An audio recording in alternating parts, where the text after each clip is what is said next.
Më shumë se 150 fatkeqësi klimatike goditën botën në vitin 2024, sipas Organizatës Botërore Meteorologjike të OKB-s. Ndikimet shkatëruese të krizës klimatike arritën nivele të reja në vitin 2024 me një val të nxehtë, përmbytje dhe stuhi të paprecedent në gjithë globin.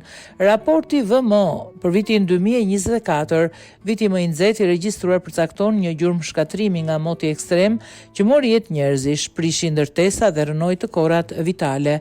Më shumë se 800.000 njerëz u zhvendosën dhe u lanë pas tre, numri më i lartë vjetor që nga fillimi i regjistrimeve në vitin 2008. Raporti liston 151 ngjarje ekstreme të motit në vitin 2024, që do të thotë se ato ishin më të këqija se çdo të regjistruar ndonjëherë në rajon. Valët e të nxehtit në Japoni lanë qindra mijëra njerëz të goditur nga goditjet e të nxehtit. Temperaturat e larta gjatë valëve të nxehtit arritën kulmin në 49.9 gradë Celsius, në Carnarvon në Australinë Perëndimore 49.7 gradë Celsius, në qytetin e Tabas në Iran 48.5 gradë Celsius, në një val të nxehtë mbar kombëtare në Mali. Rreshi rekord në Itali çua në përmbytje, rrëshqitje dheu dhe ndërprerje të energjisë elektrike. Përrenjt shkatëruan mijëra shtëpi në Senegal dhe përmbytjet e shpejta në Pakistan dhe Brazil shkaktuan humbje të mëdha të prodhimit.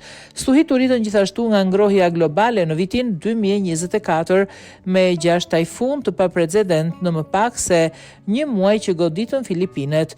Uragani Helen ishte më i forti regjistruar ndonjëherë që goditi rajonin Big Bang të Floridës në Shtetet e Bashkuara të Amerikës, ndërsa Vietnami u godit nga super tajfuni Yagi, duke prekur 3.6 milion njerëz. Shumë ngjarje të tjera të paprecedent do të kenë kaluar të paregjistruara.